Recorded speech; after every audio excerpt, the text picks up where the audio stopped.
The shocking true reasons why Nelson Mandela divorced Winnie Exposed.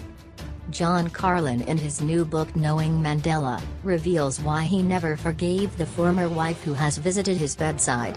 2 weeks before Nelson Mandela's release from prison in February 1990, I went to see his wife, Winnie, at her home in Diepkloof Extension, the posh neighbourhood of Soweto where the handful of black people who had contrived to make a little money resided.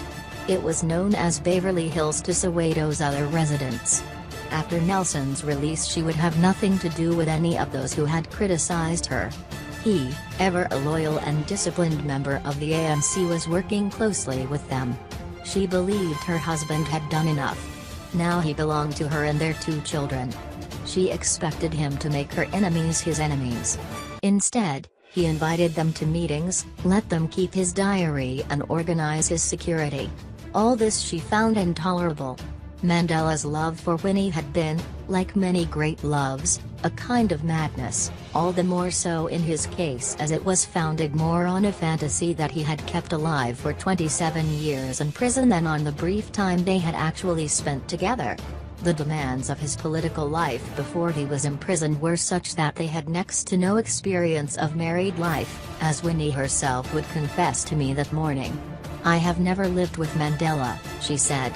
"I have never known what it was to have a close family where you sat around the table with husband and children. I have no such dear memories.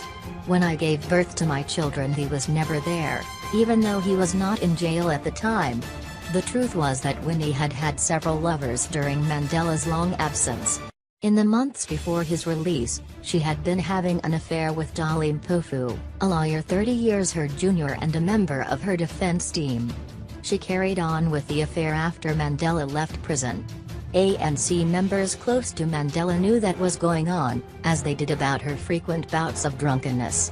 I tried asking them why they did not talk to Mandela about her waywardness, but I was always met by frosty stares. Winnie became a taboo subject within the ANC during the 2 years after Mandela left prison.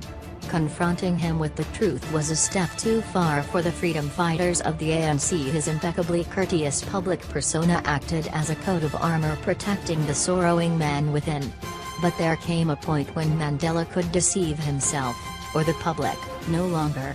Details of the affair with Mpofu were made luridly public in a newspaper report 2 weeks before the separation announcement. The article was a devastating, irrefutable expose of Winnie's affair. It was based on a letter she had written to Mpofu that revealed he had recently had a child with a woman whom she referred to as a white hag. Winnie accused Mpofu of running around deaf at the slightest emotional excuse. "Before I'm through with you, you are going to learn a bit of honesty and sincerity and know what betrayal of one's love means to a woman.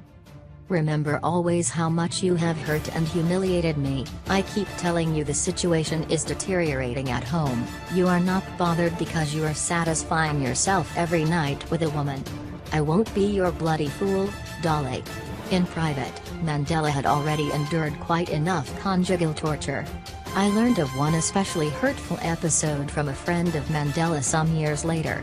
Not long after the end of her trial, Winnie was due to fly to America on ANC-related business.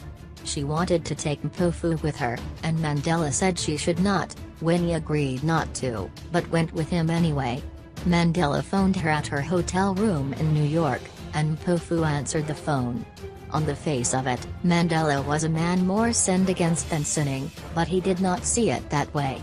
It was his belief that the original sin was to have put his political cause before his family. Despite everything, Mandela believed when he left prison that he would find a way to reconcile political and family life. Some years after his separation from Winnie, I interviewed his close friend Amina Kaushalia, who had known him since before he met Winnie. His one great wish, she told me, was that he would come out of prison, and have a family life again with his wife and the children. Because he's a great family man and I think he really wanted that more than anything else and he couldn't have it. His fallout with Winnie only deepened the catastrophe, contaminating his relationships with other family members, among them his daughter Zaintsai. She was a far more complicated character than I had imagined when I chatted with her cheerfully in her mother's kitchen over fried eggs. At that very moment, in late January 1990, her current lover, the father of her third child, was in a prison cell. 5 days later he hanged himself. Let it go.